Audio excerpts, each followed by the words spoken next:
I want to make a few administrative announcements before I move on to today's kind. Maybe I just share my screen so remote student can see what I'm doing. So just remind you that there's a few important announcement. So second midterm will be postponed for another week. So what I want to do is, my plan is today I'm going to finish distributed file system. I'm going to talk about homework assignment number 2 and homework assignment number 3 together. And I am going to talk about the concept of distributed optimistic concurrency control, how they are implemented. This helps you to understand that why GFS trade off some of the consistency to provide something called defined and consistent, which we will actually spend some time to understand. And if you don't do what GFS is doing, then you're going to do distributed optimistic concurrency control, which is a lot more work. And there is a chance for you to have a conflict. We'll go over that. So that's my goal, to actually finish distributed system and then with the optimistic concurrency control. On Wednesday, not Wednesday, on Thursday, we're going to talk about real-time scheduling. Especially we talk about priority inheritance and priority ceiling protocol, priority inversion. I hope to be able to cover that in one lecture. I think you can get that in one lecture. So that will basically complete everything. It's about the homework assignment. And then just to let you know the reading assignment. I mean, I already give you the paper of GFS, AFS, NFS, and two-phase commit, three-phase commit. Those are the paper. And then the one additional paper I need to give you is this paper, which I will cover on Thursday, priority ceiling protocol, priority inheritance protocol, which is a really, really unique tool to actually handle some of the interference between scheduling and resource contention. There was one paper about optimistic concurrency control. I thought about that, but I decided not include this paper in the second midterm. So this one, I will talk about concept today very quickly. But if you want to know the real detail to do the implementation, this is the paper. So there is a classical paper in early 1980 talk about optimistic concurrency control. And optimistic concurrency control is something which is, that paper is actually very simple. You don't need to read that paper, you probably can understand the concept is Robinson and Kwong's paper. But to make it distributed, to make it multi-version. So essentially we talk about a distributed, think about Google file system. You have a replica, you have the master and the client, they're interacting, which is your homework 2 and homework 3. You are going to have update the data. If the update actually concurrently, we're going to talk about a lot today about what do we allow concurrent write on Google file system versus sequential write, and what is the implication. And how do you actually maintain a consistency, different version? This is actually the distributed optimistic concurrency control. It talks about, if you look into that, it uses repeatedly two-phase commit again and again and again. Essentially, that's how you actually coordinate. So GFS, to do what GFS is doing, they actually only use a little bit about two-phase commit. But if you look at this paper, almost every single counter, every single number they need to sequentialize, they need to do a two-phase commit. So that's why it's quite expensive. This paper is optional. It will not, meaning that both the paper and the concept will not include in the second midterm. Okay, just to clarify that. Okay. And so by Thursday, we should done with all the lecturing material that's I consider mandatory that need to be covered in operating system. And then from that point, we will be splitting time between some of the additional more advanced topic and also to actually to use this time to actually discuss some of your final project idea. And also potentially we can also talk about homework assignment. So just to let you know, in all the previous time when I taught ecs251, I never actually asked students to implement GFS.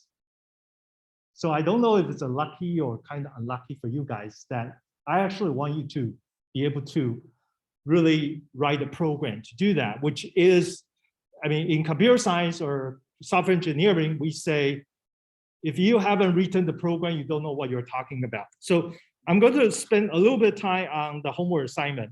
Let me see. I just finally get it out. Sorry about that. Let me see. Where do I have it? I think I put it here. There's some changes maybe I didn't mention from earlier. Number one, I make homework 2 and homework 3 together. So one single homework assignment has 2 parts, correspond to 5% homework 2, 10% homework 3. So that's why I have 2 parts. It's due the last day of instruction. So and then the other thing is, this is working together as a team. So if you have a project team, you work together on the same project, okay? All right, so let me actually tell you what this homework, let me actually make it smaller. Very quickly, we'll go over this more. We're for homework assignment number 1, or the reference implementation for the simplified NFS, is actually using JSON RPC. So you can see that the client server can interact. So we're going to use the same framework because it's easier for everybody using the same framework. By the way, when I grade your midterm and homework, I found something interesting. I finished part of that, but some of you already got a grade, some of you haven't got a grade. So I learned something that some of your answers are, especially your question number 1 and question number 2, are definitely wrong. But your justification is correct. So I realized that you had a typo about what you need to put in, but the justification is computer. So I didn't take off any credit, but I actually mentioned in the comment, I say, hey, the answer is wrong, but your justification, your reason is correct. Or just let you know. And for programming assignment, I have some glitches to run some of your program, but I fixed some bug. It's surprising, there was a student, his code couldn't compile. So I fixed literally just one single bug. It's just one extra character, and the program ran perfectly. So I don't know what happened when you submitted, you forgot or something. Just let you know that these things happen.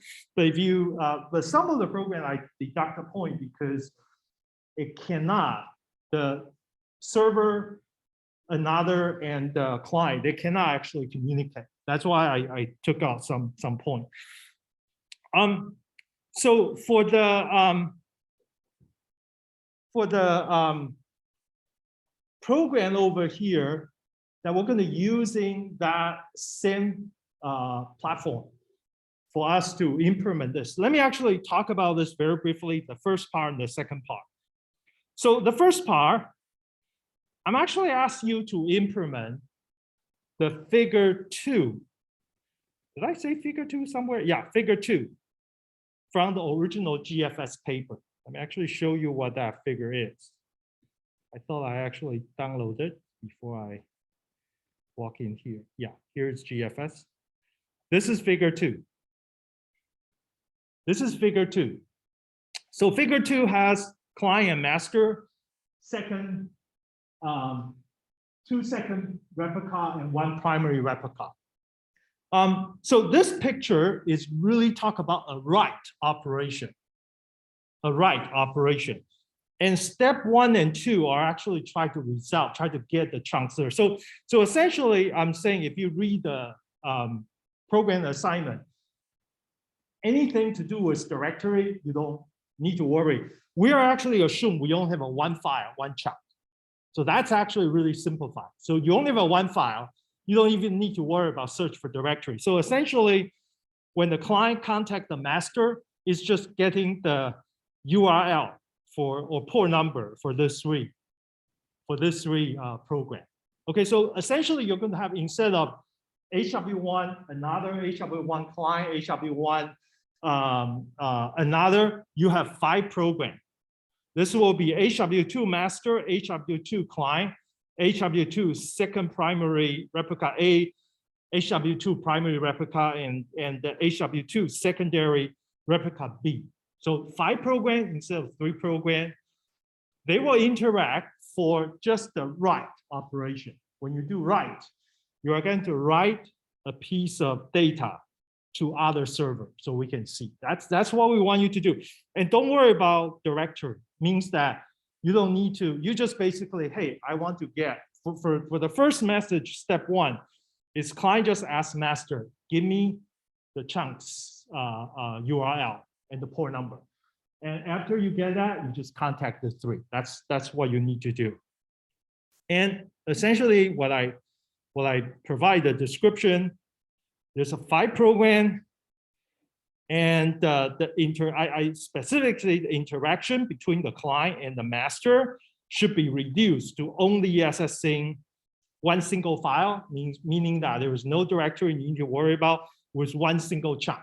Okay, it's one file, one chunk. That's actually very simple.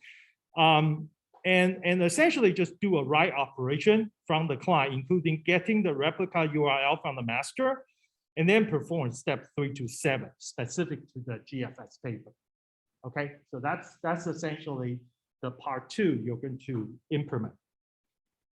Part 3, essentially try to have a real program implementation for this diagram. So this table 1, this is actually table 1. Let me show you what table 1 looks like, which I'm going to talk about this a lot today. Where's table 1? Did I pass? Oh, here. Wait a minute, here. This is table 1. So you can see table 1 has for write. We'll only talk about write operation. And the write has what we call serial write and concurrent write. The serial update and concurrent write. Okay, so to make a concurrent, you must have 2 clients. Meaning that 2 client programs can actually simultaneously write to the same file. That's called concurrent write. And the thing is that I will explain what's the difference between serial write and concurrent write, which is eventually when you hear me talk about optimistic concurrency control, you will see that why those things differentiate the consistency model as well. So so essentially, this is extension from assignment number 2. So basically, you will have a 2 client still accessing one single file, but actually you have 2 different chunks. So 2 client, 1 file, still 1 file. So it means the master is actually really simple. And then you have 2 chunks for 2 different chunks. So in other words, you're actually going to have a 6 replica server. Okay, so you have a 6 replica server, 2 client, and 1 master. You totally are going to have a 9 program that are running together. And I want you to show that if you actually do serial write, what should be, by the way, if you do serial write, then you actually implement something called define, which I'm actually going to talk about what do we mean by define. And then if you do concurrent write, then it's actually going to be another criteria called consistent. That's actually the core consistency model for GFS. Either either define or concurrent. Sorry, not concurrent, consistent. What does that mean? The word is actually pretty vague unless you really know the meaning. And then if you write a program, I know you actually really learn the concept correct. Okay. All right. That's actually basically and the thing is that for this homework, because you're going to do your final presentation, you're going to make appointment with me. So in that presentation, you will show me a demo. Both this part. So that's how we are going to, but before that, we can actually work together. I can see your pre-demo. I can actually tell you whether the program looks right or not, okay? All right. Any question? Yes. So in addition to the two homeworks, we also have a final project? Yes, we have a final project. And let me just pull out this is the requirement. So we have a 2 exam, which is 30%. And then the programming assignment, which is the program number 1 is 5%. Now this assignment is 15%, so that's 20%. And then your final project actually counts 50% of the course. So the final project is actually very important. Yeah. And then for instructors, We can email, but it's usually better we actually meet at the office hour or we actually have an appointment. Yeah, okay, then that actually brings the other issue. I almost forgot about Wednesday. So a few students in this class mentioned to me they're interested in working in the ethicus project, which is the project that I'm actually really pushing. This is, by the way, it's totally optional. You work on this project or not, you will get equal chance to get whatever grade you deserve to get. Okay, but if you're interested in that topic, I will have an open session to explain the detail tomorrow at 2 p.m. If you cannot make it, I will make it recorded. I will provide it to you. So this will be on Zoom and also in person. So in person will be in 2359 academic search. Let me actually just type it into the Zoom so people know. So it's tomorrow, Wednesday,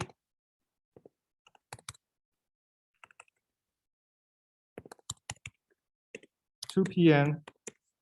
and 2359 academic search. Okay, having said that, for my office hour, so right now I typically run my office hour Thursday, Friday, around 4 o'clock. So if you want to bring any idea, you're welcome to send me an email, just come to my office hour. We have already students discuss with me in the final project idea, and some of them are just great. Nothing to do with ethicus, but they come up with a really cool idea. And I would like to discuss with you. So my job is really number one, to make sure is whatever you want to do is not totally irrelevant to operating system, number one. Number two, my job is try to make sure you can shrink the scope so you can do some prototype implementation. I mean, for example, I will be thrilled if some of you say, hey, I feel Google GFS is not really ideal. I actually have a clever idea. I think this is much better than GFS. By the way, GFS doing all this stuff because they want to be efficient, they want to be scalable. If you have some idea, it will be great in the final demo, you show homework assignment number 2, homework 3, and you show your final project to see your implementation on your design actually works better than so the thing is with this kind of idea is always started with a prototype. It's a running prototype so people can see what you're thinking, people can actually challenge, people can modify your code and then try to see, oh, what happened if I twist here? What will happen? So that's always the exciting moment for operating system. Okay. Okay. I think I have any other question? Okay, now I'm going to talk about today's lecture.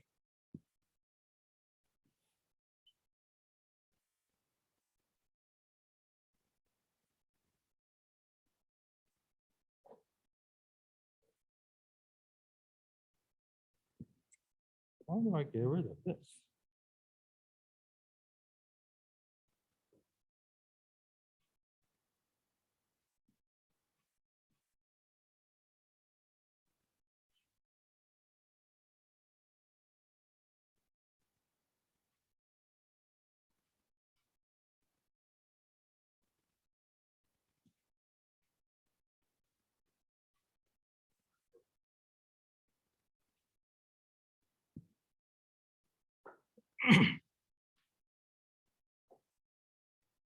Okay, there are a few diagrams in the original GFS paper. What happened?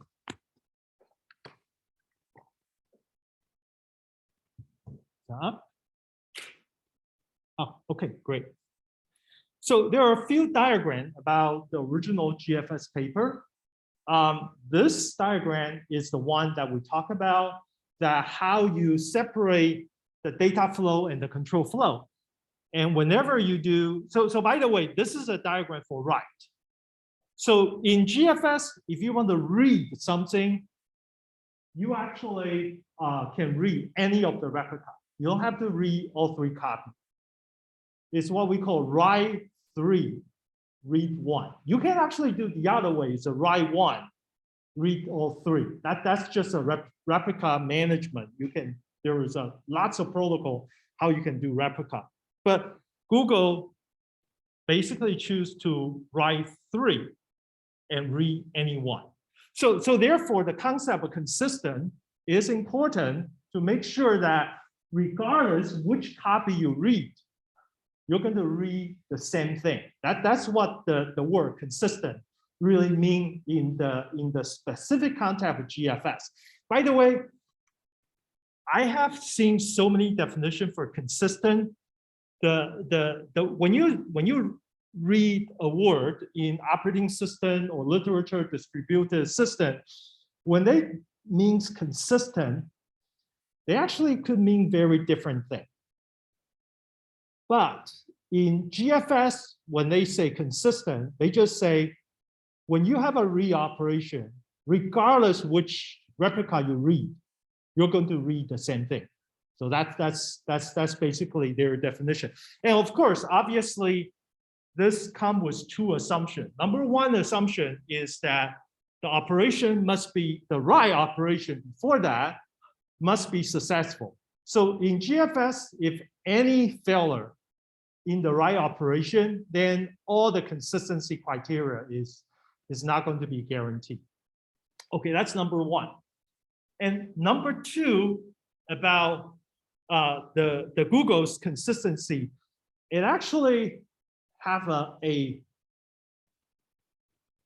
assumption saying that you cannot read exactly at the moment when you write to it. You have to wait just a little bit of time.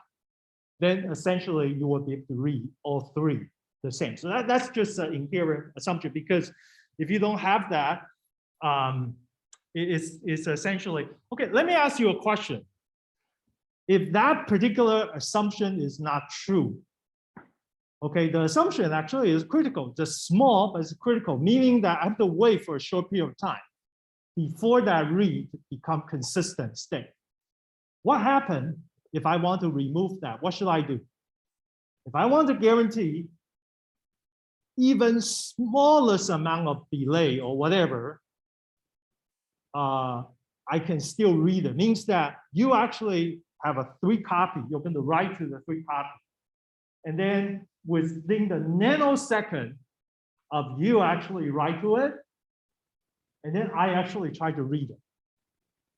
Okay, that's not GFS is dealing with. Right? If you want to deal with that, what should you do? If you have multiple copies, I want to make sure, regardless of what you do, how close the time. Yes. You have to ensure that the transaction on the is an atomic process. Right. So essentially, I have to, in something, I have to lock it. So there are 2 protocols. One is optimistic, one is locking. I have to lock it. I have to lock all 3 copies and make sure that until I actually update all 3, then people can start reading. And of course, it works, but it slows down. and it slow down the performance. And then what happens if you have all kind of deadlock and other situation, you'll really become a trouble. So just let you know, they do that because they want to avoid all that trouble. Okay, so which makes sense, in fact. Okay, so this is a one diagram that you're going to implement in homework assignment number 2. I think you got an idea. It's essentially pushing the thick line for data into the thin line for control.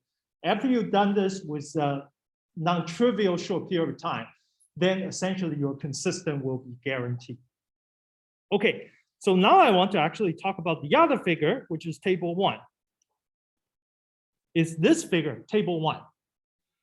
So let me actually explain this a little bit.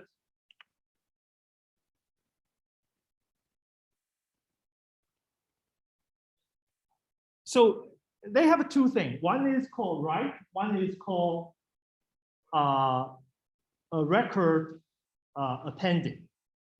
Okay, so in GFS, what do I mean by record appending? So record appending means that I allow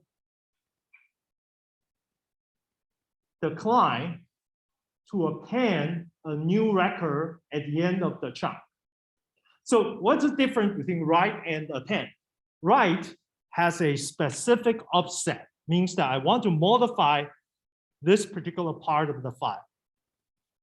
But record appending is not only always append at the end, but furthermore, the offset of that append might be unpredictable. So essentially, you can think about that. That's obviously is pretty weak in terms of consistency, but it's actually pretty powerful and applicable for a lot of applications. I mean, for example, I have every time I actually did a activity and I put the timestamp, I put what I did in this, I just append as a JSON to the end of the file. And the thing is that when I append, especially with failure, there is a duplicate record. By the way, that append has a duplicate record. The order is not guaranteed because essentially everybody can do that anytime they want, always at the end.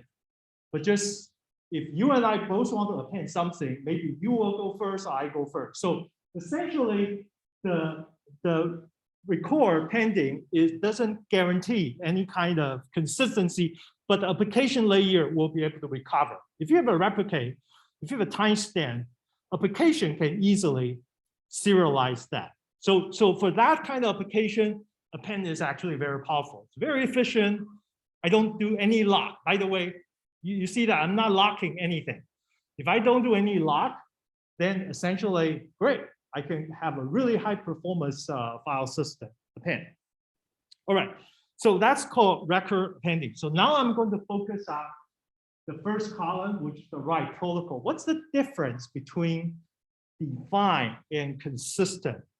It has to correspond to how you sequentialize the write operation. So you can see that the two operations, one is called serial write, which means sequential write.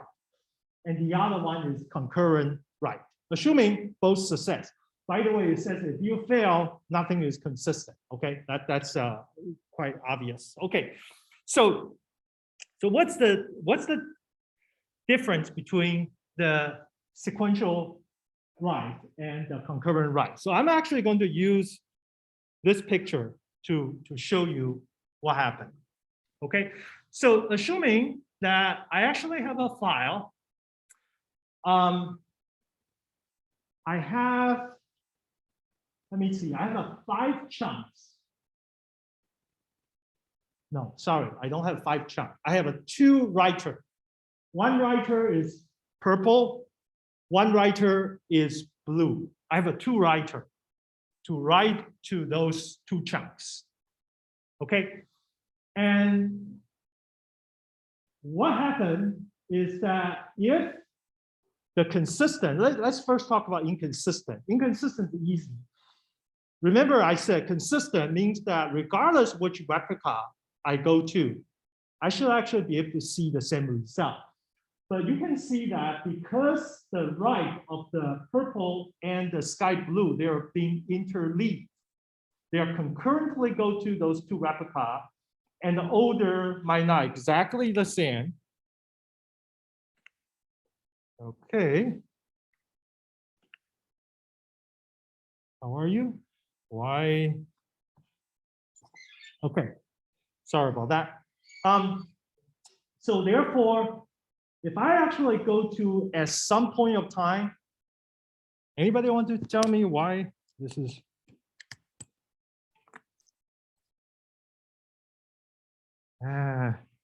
Okay, I assume you still remember that slide. Your memory is good. Okay, let's wait until this come up. But inconsistent means that if I read which replica, I'm going to get different result. Okay, but the middle picture, you see that there was an interleaving between purple and the blue. That's actually consistent. Consistent means that I actually go to read, regardless which copy, I'm actually going to read the same stuff. Okay, I'm going to read the same values because even though they interact, hello, are you going to? Maybe it's a time for me to buy a new computer. Maybe it's a computer issue. Okay, okay. Ah. Oh, maybe this one. I'm thinking about this because I actually use a different machine. It works fine on the other classroom. So I'm thinking that this cable somehow is have some trouble. Okay, you look at the middle, consistent. It's actually, if you read any of the replica, you're going to get the same result all the time. So by the way, that's the horizontal line is the time, about depending on where you come in to read the file. And then you're going to read exactly the same thing. Well, but the thing is that it doesn't make sense because why is interleave? The interleave means that you try to update something and I try to update something. And suppose when we update, if you actually want to do an update like the first one, so first one is essentially a serial update, means that the purple will go first. And then the blue will come next. So essentially, even though the client is actually request two different clients, the first client is actually go green and then purple. And the second client go purple and then green. But the system basically say, I'm actually going to make sure that the ordering is actually follow the same order on all the server.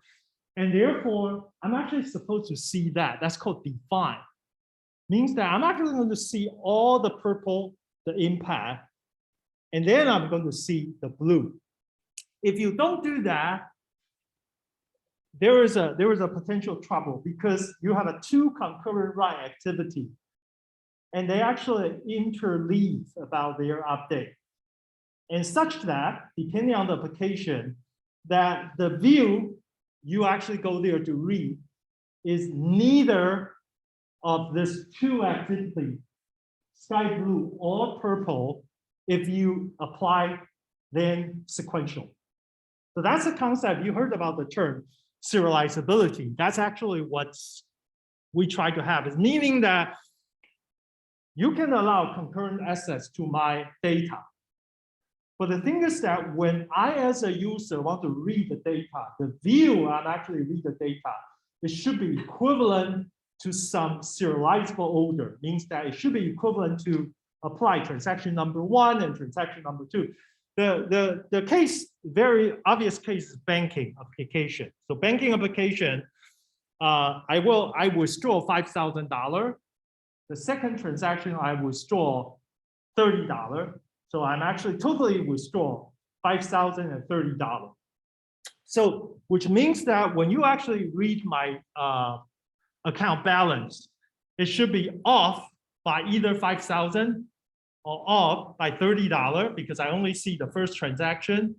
or off by $5,030, which is the sum of the both. So I should actually be able to see either one of these three values. So that's actually called serializability.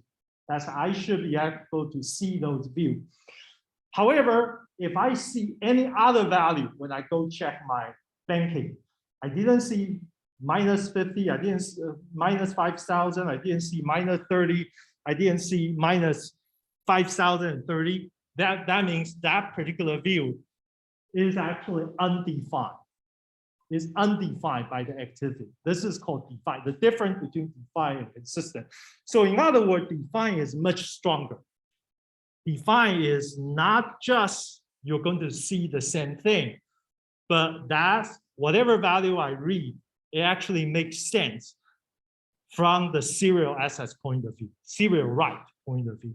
Okay, so let me actually come back here. So now you can see that why they actually do that.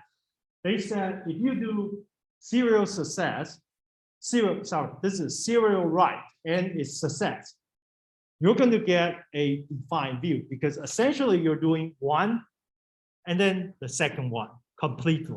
That I think the word they use is that you see the entirety of that update. Okay, but if you do concurrent writes, that means they both actually come in, modify all the replica, and then the data will be seen by the read is the same. But the thing is the result might not make sense because of the concurrent write without lock. Okay. So that's why it says it's consistent, but it's undefined in that case. Okay. Any question? I want to make sure you understand the difference. Yeah.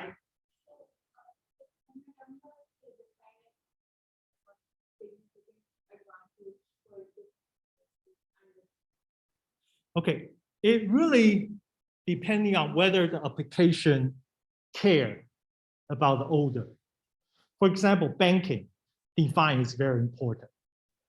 But say if I want to say just share a bunch of photos, and this photo doesn't have any significance about their order, then actually undefined is fine. As long as I get, by the way, in some case, even consistent might not be needed, right? In some case, I mean, if you, for example, when I go there, I see this particular picture, and when you go there, the picture was not there. But after 5 minutes, we both can see this. Okay, so you see that in a lot of distributed applications, we have this short period of time, the view is actually inconsistent. But we actually, if we understand, we don't care that much because we have to pay a price if we want to actually implement consistent in some sense. Yeah. So it's really depending on application. Okay. Any other question? Have a question? All right. That actually concludes, I think, the most important part I want to cover by the GFS. So I'm actually going to, let me see, snapshot. Okay, I'm not going to talk about snapshot, but GFS does have a snapshot, very similar to the snapshot concept we actually talked about. Okay.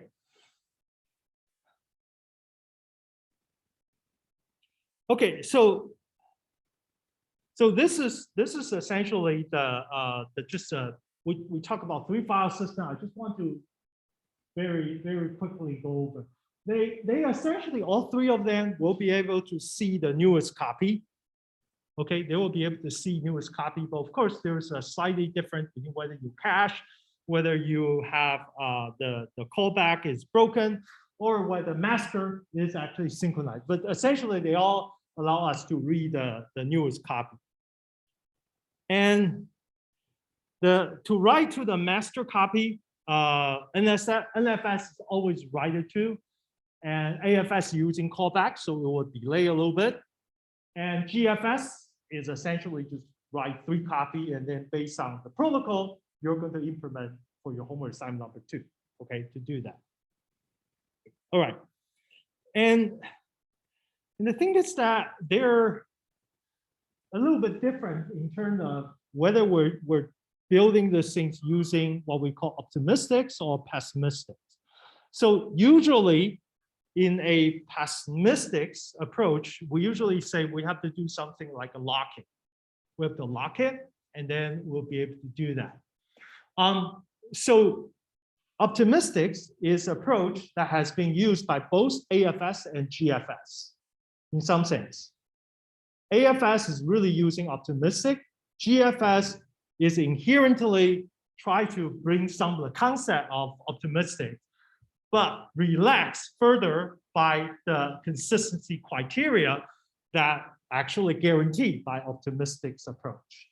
So having said that, I'm actually going to talk about the basic introduction to the optimistics approach, a more theoretical approach for optimistic for the rest of the lecture.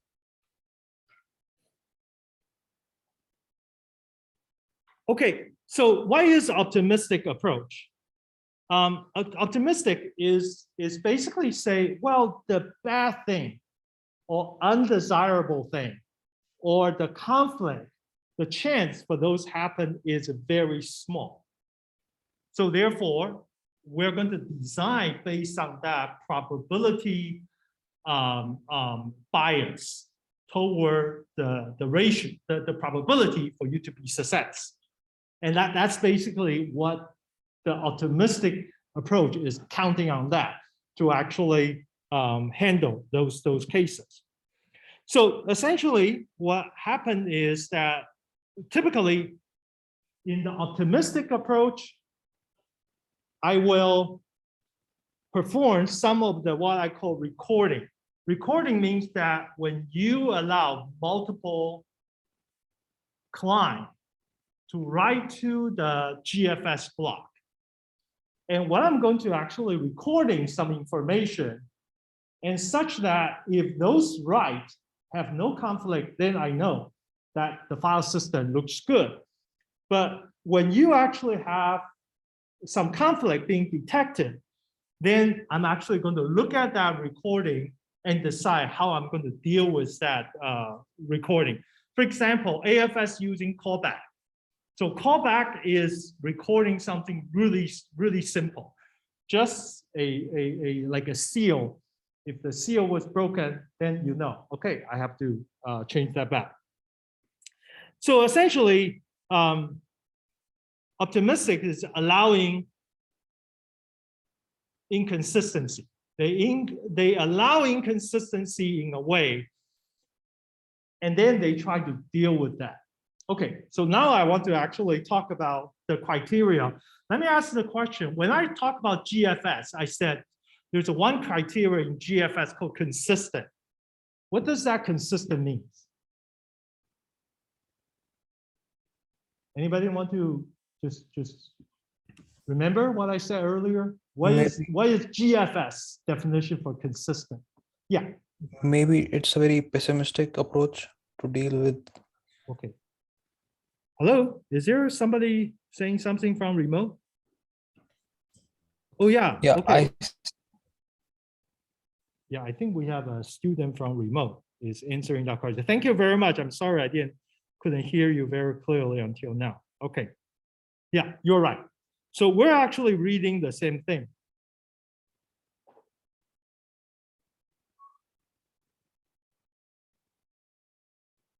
Okay. So in some sense, we're saying optimistic is assuming that we will allow inconsistent. But this actually contradicts with what we said earlier about GFS consistency, because we actually allow inconsistency in our replica or in our whatever data we're managing. And then there are people coming here to read it. So therefore, if we actually allow inconsistent and also allow that inconsistency to be viewable by the outside, then we're actually not consistent according to Google's definition.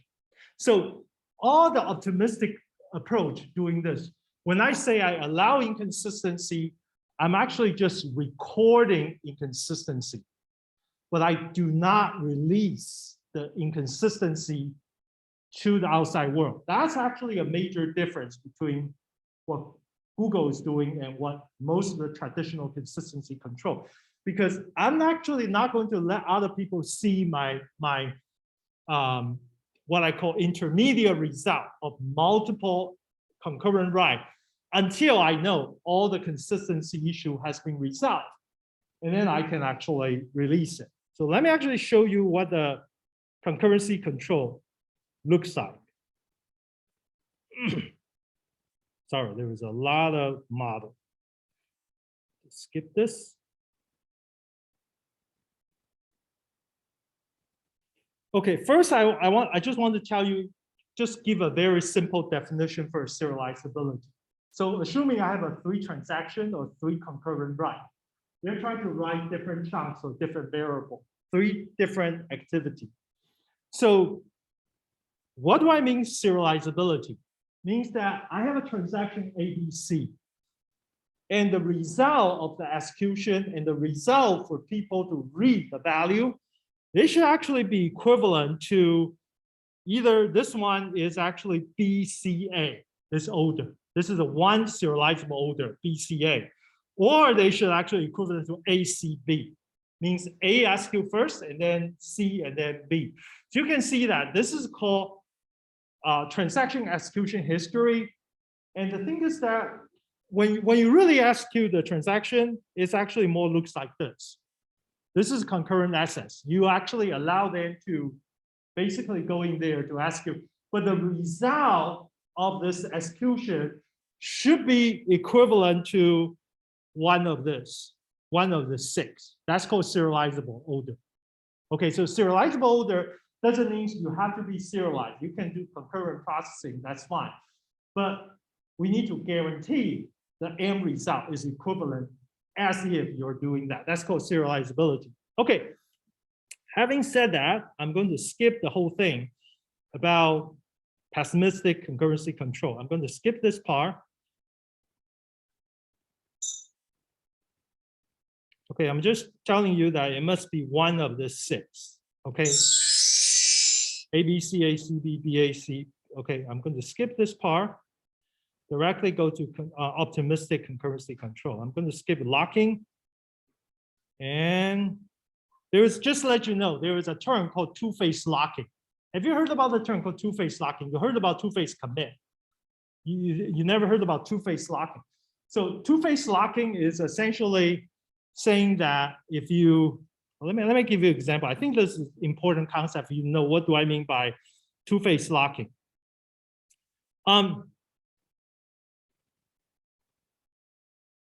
Let me give you an example.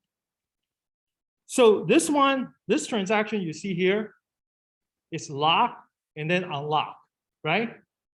Lock, unlock. This is not two-phase locking because it allows a interleaving between the lock and unlock operation.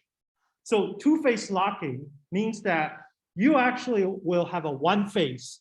Totally, you just acquire lock. That's the first phase called locking phase. And then you have second phase called unlocking phase. Means that once you enter the unlocking phase, you no longer can acquire any new lock. That's called two-phase locking. So if you have two-phase locking, if you have a two-phase locking like this, you see that all the lock and unlock are separate into two phase. And that's why two-phase locking usually have this diagram. It's growing phase because you actually keep locking, you acquire more lock.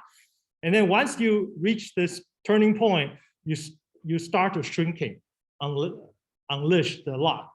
And if you're actually going to do two-phase locking guarantee the result transaction is going to be definitely going to be serializable. No matter how you actually doing things. If every transaction in the concurrent execution activity follow the two-phase locking protocol, it guarantees that you will have serializability itself.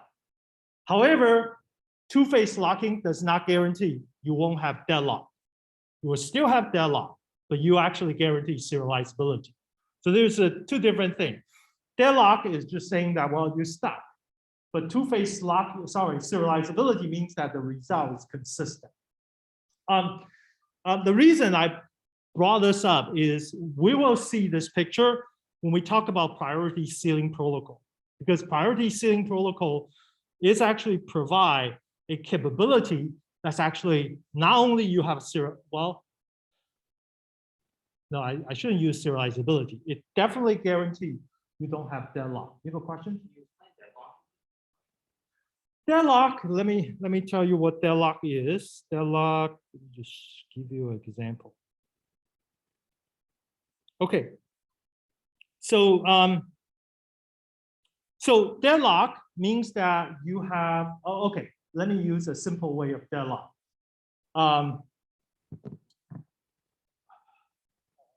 We need to eat the Chinese dinner. We need chopstick. We have two chopsticks, and you actually grab one. You lock chopstick number one. I grab chopstick number two. So we have a deadlock because you actually waiting for me, I'm waiting for you. So that's called deadlock. So any kind of circular dependency in resources, I'm talking about a circle of two, but it could be a circle of very complicated. Yeah. I mean, if you remember when we talk about soft update, we actually talk about this kind of circular dependency that in some sense is a deadlock, and I have to break it. Yeah. Okay. Okay, it's just very quickly to talk about what is two-phase locking. All right, now I'm actually going to do, I'm going to totally skip timestamp ordering. That's another pessimistic approach. I'm going to directly jump into optimistics. Okay, optimistic concurrency control. So in optimistic concurrency control, what we're doing is always have this. The first, we actually try to execute the concurrent activity. You just run your program. But then when you run the program, you always log what you have changed. So it's a little bit like a journaling. So I actually log everything in the log. When I actually finish the execution, then I enter a phase called validation. When the validation is validate, not just again myself, but validate for that period of time, what other concurrent activity, what are they doing? And the validation means that as a group, we don't have any conflict. So if validation is correct, then I'm actually entered the commit state. So what's a commit state? Commit state means that the log represents the things I change, the modification I have for a file system, for example. When I say commit, then that changes will be viewable by outside. Okay. However, if I realize the validation failed, meaning that what I'm doing is just hitting that small probability, I'm actually going to be not so lucky today. And what I'm doing, I'm not doing anything but just throw away the log. Because when I throw away the log, nothing have happened. Okay, so that's basically, let me show you. Run the program or run your whatever application and write your changes to the log. So this log will be only accessible by you. Nobody else can see it. A bit like AFS, if you think about that. That's why AFS a lot like optimistics. And then you do a validation in AFS. This is callback. In optimistic control, I will show you that that validation could be really complicated. And then after that, you basically do commit or abort. This is a basic idea of optimistic concurrency control. So essentially, you have three phases. Right phase, working phase, which is you're actually doing the work. And then you have a validation phase. And then you have update phase. So update phase is essentially now you're going to write to the public record to let other people see you. Okay, so that's the way to typically the data structure that what we have is essentially, this is the real world copy. The green is everybody can see that. And when you actually perform read and write operation, you're actually not changing the real world copy because you haven't got validate, but instead you actually write it to your own shadow copy. So over here, somebody used the term shadow copy or shadow object for that. Okay, so that's basically the operation. So in the shadow, the sky blue, what kind of things I kept? I basically just keep what kind of things I read, what kind of thing I write. Okay, so that those two blue boxes, just remember that, nothing else. Okay. Now I'm actually going to tell you how to validate. Okay, that's the key point. How do I actually, with this recording, how do I actually do the validation? So here are the steps I'm going to show you. The first step is when you enter the validation phase, you actually got assigned what I call a global transaction number. And just to let you know that that global transaction number is actually determined the serializable order of all the transactions at that time. So you actually got assigned a number at that moment, okay? And according to that order, then you're going to compare your reset against other transactions write set. You also might need to compare your write set with other transactions reset. So let me actually tell you using example, okay? Using example, it might be easier. So this is three phase, as I mean, this is a one transaction. I have an update phase, I have a validation phase, I have a working phase, which is I'm actually execute the transaction itself. And then I enter the validation phase. At this time, I'm actually getting a validation transaction number. And then if this is commit, then I'm actually going to write it to the work.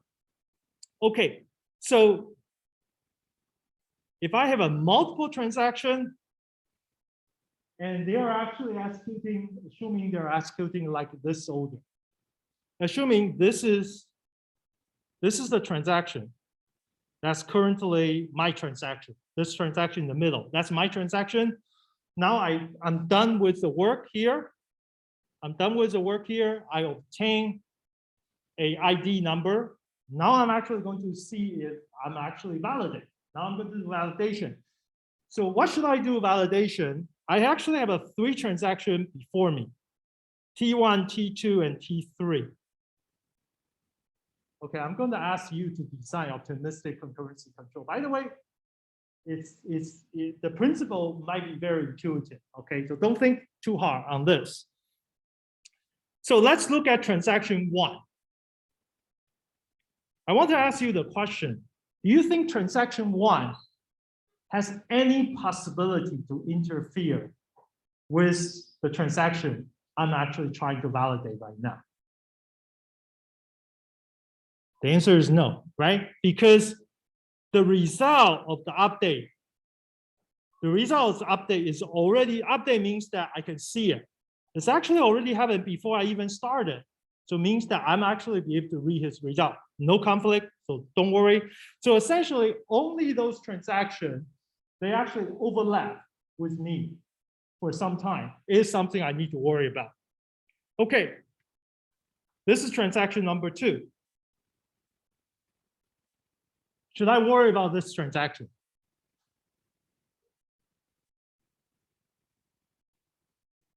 Should I worry about this transaction? Assuming this transaction is already committed, okay?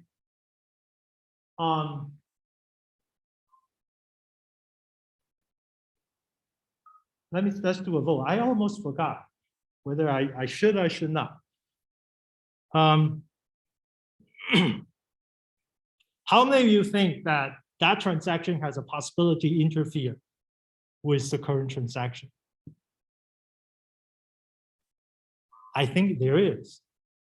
Because the result of this transaction, even though it actually occurred before I actually started, But the result of this part is actually getting updated until this moment, which means that I might already start using the older version of the data at this time.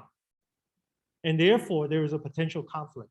But then I want to ask you, how do I actually define if this transaction, I mean, I'm actually validation against this transaction, but what's the criteria I need to compare to make sure that this transaction is okay with this transaction?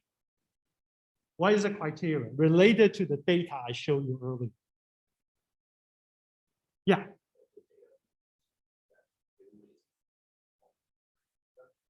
That's correct. So what is the transaction being involved in transaction 2? That's the write set, right? The write set. If the reset doesn't matter, whatever transaction 2 read doesn't affect me. But I'm actually worried about the write set of this transaction. If the write set of this transaction intersect with the reset of this transaction I try to validate. If they actually have an intersection, now I'm in trouble because I shouldn't have it because I missed it. Essentially, according to the order, I actually missed it. Okay, so now you know why I'm actually keeping the reset and write set. Because now I need to validate all the transaction, not just transaction 2, but also transaction 3. I need to do that.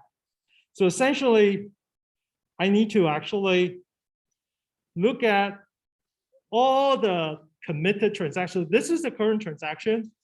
I have to look at the reset and the write set, and then basically just this 2, they overlap with me in time. I need to compare that. The rest of it, I don't care. So this is actually the basic idea, optimistic concurrency control. Just checking for reset and write set when you're doing. Okay, any question? Okay, I'm not going to go through the detail about the optimistic control. There is a trick. Let me see, I have a slide that I might be able to do this. If I have a conflict with this, right? Like this, I have a intersection with this one. Then the way to do it is that I actually try to rearrange and insert myself into here. If I actually insert myself into here, if I can guarantee my write set is not intersect with this 2's reset, then I'm okay. So you can see that the transaction is a logical order. I can actually try to place 103 anywhere I want, as long as I guarantee I'm not creating any conflict between reset and write set. It's just an optimization, but the basic idea is like that. Okay. And of course, there's what we call forward validation, backward validation. It's just a small variation, but the basic principle is actually in this validation queue. Okay. All right, so now I'm actually going to tell you that was actually in one machine. Remember, we're talking about distributed file system. It's not just one server. We have lots of server we need to talk about. And the case looks like this.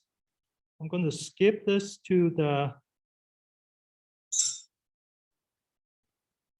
see, I skip a lot of stuff, but I think you guys can just capture. I'm actually not going to worry about multi-version, which is the paper we'll talk about. I'm not going to talk about that, but I'm not going to talk about this one, distributed file system. How does optimistic concurrency control being used? So this picture we show you is actually in just one server. But the thing is that in any distributed file system, it's actually have a multiple server being committed. For example, I want to do define, then that's actually need to have the same validation order in all 3, in all the replica for that. So essentially we have server 1 and server 2. I'm gonna just show you the result, the answer. The answer actually looks like this. the answer is you have lots of server, and then you have a bunch of concurrent client. They want to actually write it to each of the server to do whatever. And then they actually introduce lots of transactions, all have the three phases. They all have to execute, they all have to validate, they all have to update. They all have all these three. To make a story simple, the only thing we want to extend from the single server optimistic concurrency control is that I want to make sure if I have a two transaction, they each, let's actually use example. You see there's a red transaction, right? The red transaction here, and there is a purple transaction here. And the thing is, I want to make sure that the red and the purple, their validation order is the same across all the servers. So let me actually tell you, this actually says they're in the same order, but actually, let me actually show you the example, which they are not.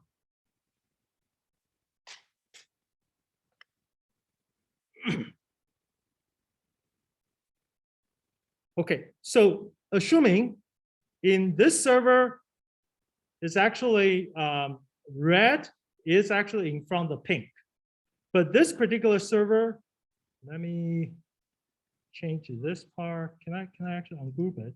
Okay.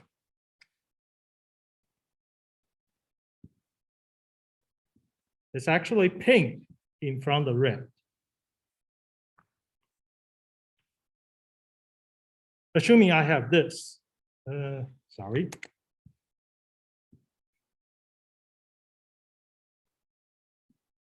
Assuming this one looks like this. So essentially we're saying that for one of the server, its order of this two activity are actually different from the rest of them. So because the red is the same red, they're actually represent the whole thing. And the pink is also need to be the order. If pink is actually come before red, then it should happen for all the server for using that order. And this is the example which red and pink, their order conflict. Their order are different. So this is the difference. The reason I talk about optimistic control. This is actually the key difference between defined and consistent. Because consistent, you might have a messed up result like this, and this is okay for consistent model. But if you want defined, then this will be detected in the distributed system to do that. I think the whole paper, I actually show it to you. Let me see if I do have a picture about all this protocol. That's essentially C stands for client, S stands for server. It's essentially there's like a 5 interaction is two-phase commit, 2 pair of two-phase commit in that 5 message protocol to make sure that every transaction they're actually getting exactly the same thing. So essentially you want to pick the right transaction number and such that their order will be exactly the same. This is indeed very similar to the Google file system design. They actually use what they call chunk version number to actually for them to determine the order about which one. I mean, the chunk version number in the GFS paper, in fact, is very similar to the transaction ID enter the validation, which we call validation number. They're the same. Okay. Okay, I think I accomplished what I want to teach for optimistic. I'm not actually give you all the detail about optimistic concurrency control. If you're interested, you can read that optional paper. And any concept, including slide, including the paper, will not be included in the second midterm. But I provide this bridging for you to actually understand that why GFS is designing that way. Is general optimistic approach. Yeah. Let me just summarize. It's fairly complicated.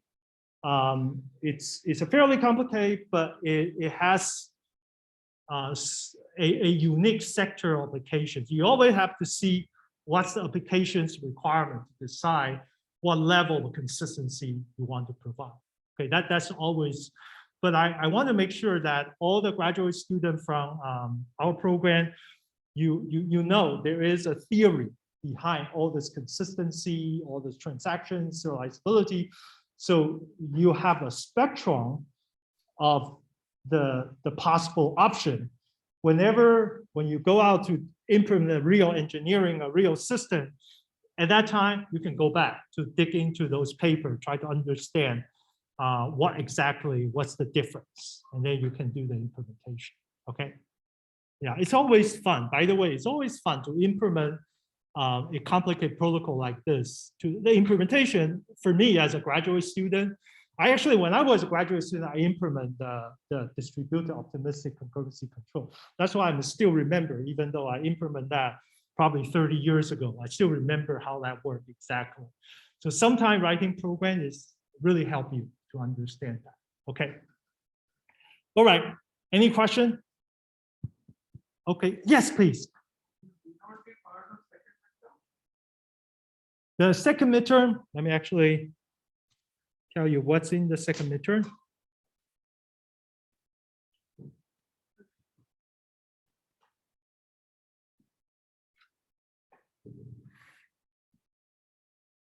I made the announcement today about the second midterm. So the second midterm will be those 5 paper, the NFS, AFS, GFS, 2PC, and 3PC. And I can actually tell you for all this paper, I will only include question that's actually I discussed in lecture. So for example, GFS has a lots of other things.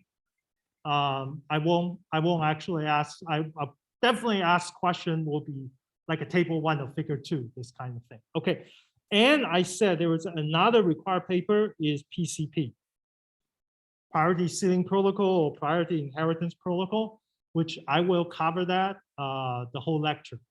Next one. Yeah. So the second become also be formatted as the first one? Yes, it will be. It will be just like first midterm, like 20 minutes before the midterm. I'm going to send out. You actually stay home. You don't have to come here. And then I will basically online Zoom, and then we'll just for you to relax and work on that for 24 hours after that. So the first 80 minutes is just for you to ask questions about those questions. Okay. Yes.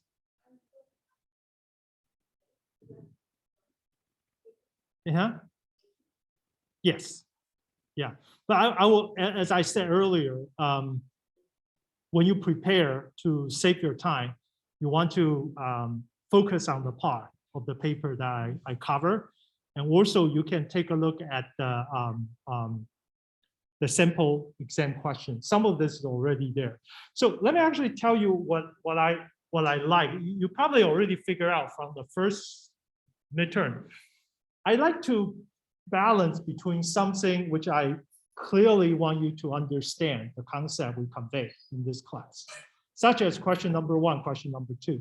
But question number 3 is really more of a not definite answer. If you say you want soft update, fine. If your answer is correct, that's fine.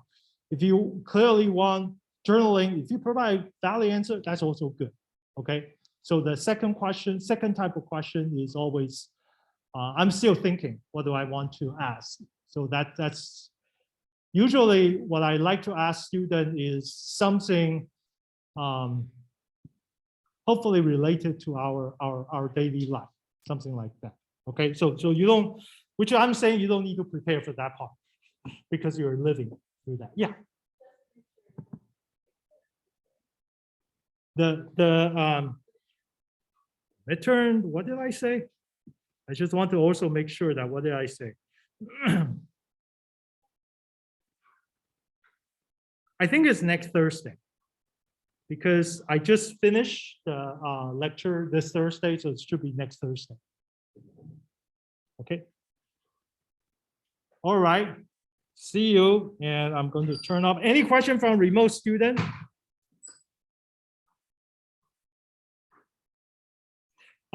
It covered both the paper and the slides related to the paper. Okay.